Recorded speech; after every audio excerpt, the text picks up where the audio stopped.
मोदक. मोदक म्हणजे केवळ गोड पदार्थच नाही, तर तो आपल्या परंपरेचा, आपल्या प्रेमाचा आणि बाप्पाच्या आवडीचा भाग आहे. लहानपणापासूनच आपण ऐकत आलोय, बाप्पाला 21 उकडीचे मोदक केले की त्याची कृपा आपल्या घरावर सदैव राहते. आज आपण उकडीचे नाही, पण अगदी झटपट होणारे, अगदी हॉटेल सारखे दिसणारे, परंतु हॉटेलपेक्षा जास्त चवीचे आणि ओरिजिनल चवीचे माव्याचे म्हणजेच खव्याचे मोदक पाहणार आहोत. काही वेळेस काय होते, मावा चिकट होतो किंवा खाताना तोंडामध्ये चिकटतो, चिवट होतो किंवा जास्त भरभरीत होतो. तर तसे होऊ नये म्हणून काय करावे ते मी पुढे व्हिडिओमध्ये सांगणार आहे. त्यामुळे व्हिडिओ शेवटपर्यंत नक्की पहा आणि मऊ लुसलुशीत खुसखुशीत माव्याचे मोदक कसे तयार करायचे त्यासाठी व्हिडिओ शेवटपर्यंत नक्की पहा. चला तर मग सुरुवात करूया. नमस्कार मैत्रिणींनो, शीतल्स फूड कॉर्नर मध्ये आपले मनापासून स्वागत. इथे मी एक वाटीपेक्षा थोडासा जास्त मी इथे खवा घेतलेला आहे. वजनी प्रमाण म्हणाल तर मी इथे 1/2 किलो खवा घेतलेला आहे. तो आपल्याला पॅन मध्ये अगदी लो फ्लेमवर आपल्याला गरम करायचा आहे. अगदी सारखा आपल्याला तो हलवत राहायचा आहे, जेणेकरून तो आपल्या पॅनलाही चिकटणार नाही किंवा जळणार नाही. त्यासाठी तो आपल्याला सारखा हलवत राहायचा आहे. तर आपण पॅनमध्ये खवा घातलेला आहे, तो आता आपण चांगला लो फ्लेमवर कंटिन्यूअस आपल्याला हलवत राहायचा आहे. त्यामुळे आपले माव्याचे मोदक हे एकदम छान चवीला होतात. एकसारखा भाजला गेला की छान मोदक आपले तयार होतात. त्यामुळे आपल्याला हा अगदी लो फ्लेमवर सारखा परतत राहायचा आहे, जेणेकरून तो जळू नये, खाली लागू नये त्यासाठी.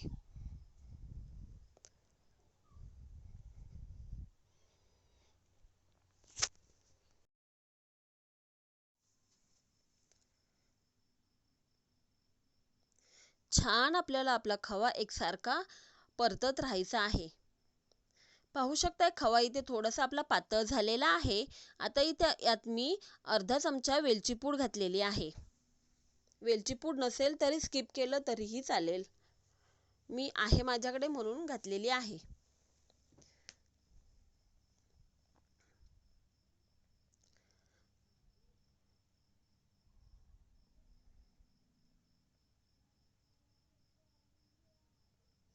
एकसारखं हलवत राहायचं आहे.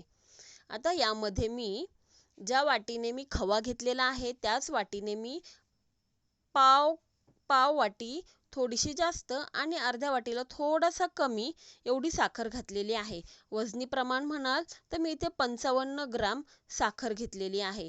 आता ती विरघळेपर्यंत आपल्याला खवा हलवत राहायचा आहे. हे मिश्रण सारखं एकजीव आपल्याला हलवत राहायचं आहे, जेणेकरून ते खाली चिकटणार नाही किंवा आपला खव्याला जळका वास लागणार नाही. ह्यासाठी कंटिन्यूअस आपल्याला हलवत राहायचे आहे.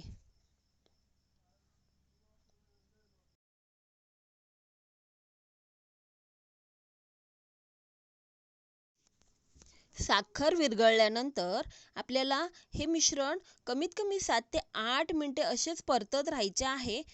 आपला खवा अजून थोडासा पातळ होणार आहे, त्यासाठी हे मिश्रण चांगले परतून घ्यायचे आहे.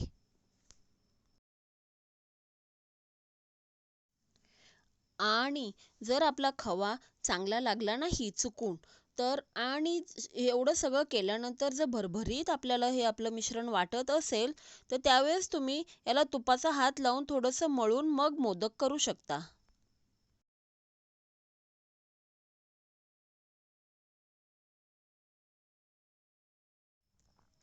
पाहू शकताय आपली साखर विरघळून आपलं हे मिश्रण जे आहे थोडंसं घट्टसर व्हायला लागलेलं आहे.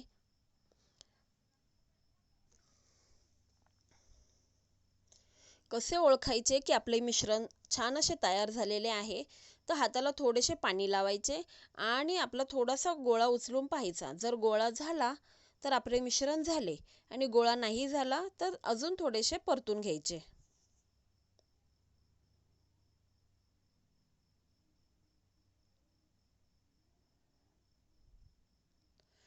पाहू शकताय आपले मिश्रण अजून जास्त घट्ट झालेले आहे, थिक झालेले आहे. आता मी पाहते झाले की नाही तयार. पाहू शकता इथे आपला गोळा छान तयार झालेला आहे. आता गॅस बंद करायचा आणि हे मिश्रण एका बाउलमध्ये आपण काढून घेणार आहोत.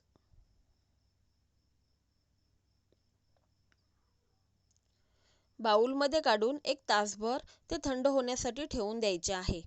आणि हो, तुम्हाला जर वाटलं की मिश्रण आपलं जास्तच थंड झाल्यानंतर जास्तच पातळ राहिलेलं आहे, तर वाटीवर एक ओला कपडा ठेवायचा आणि हे मिश्रण फ्रीजमध्ये ठेवून द्यायचे थंड होण्यासाठी. आणि मग फ्रीजमधून काढल्यानंतर नॉर्मल झाल्यानंतर मग आपल्याला याचे मोदक करायचे आहेत. इथे पाहू शकताय माझा गोळा थंड झालेला आहे आणि व्यवस्थितही झालेला आहे. मोदक बनवण्याजोगं माझं मिश्रण तयार झालेलं आहे. त्याच्यामुळे मी लगेच बनवणार आहे. पण तुमचं जर असं झालं नाही, पातळ झालं, तर मग तुम्ही बाउलवर ओला कपडा ठेवून तुम्ही फ्रीजमध्ये ठेवू शकता 1 तासभरासाठी. आता मी इथे मोदक बनवून घेणार आहे मोदकाच्या साच्यामध्ये. तर मी इथे थोडेसे ड्रायफ्रुट्स घेतलेले आहे. तुम्ही केसरही घेऊ शकता, पण मी ते ड्रायफ्रुट्स घेतलेले आहेत. आणि हे आपल्याला मिश्रण एकदम पॅकगच्च भरायचे आहे, जेणेकरून आपल्या ज्या मोदकाच्या पाऱ्या आहेत त्या छान अशा फुलून येतील. त्यामुळे आपल्याला सारण असं एकदम पॅक भरायचे आहे.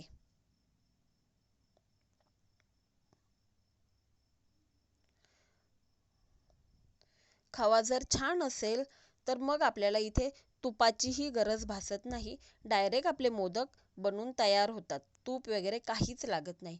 पाहू शकता इथे आपला इझिली खव्याचा मोदक निघालेला आहे बाहेर मोल्डमधून. तसंच मी आता बाकीचे सगळे बनवून घेणार आहे छान मोदक.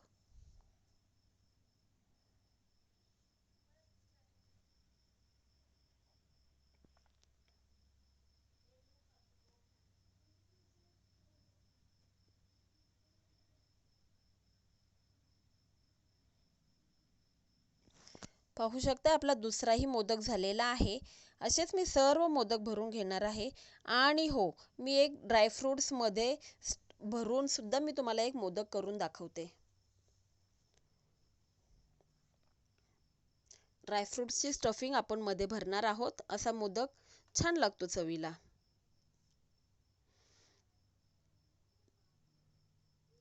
हे पहा, आपलं जे मिश्रण आहे ते मी भरून घेतलेलं आहे. आता मध्ये मी यामध्ये ड्रायफ्रुट्स घालणार आहे.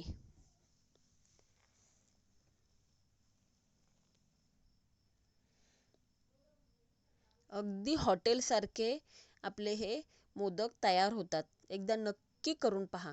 आणि माझ्या रेसिपीज आवडत असतील तर नक्की लाईक करा, शेअर करा आणि हो, चॅनलला आठवणीने सबस्क्राईब करा.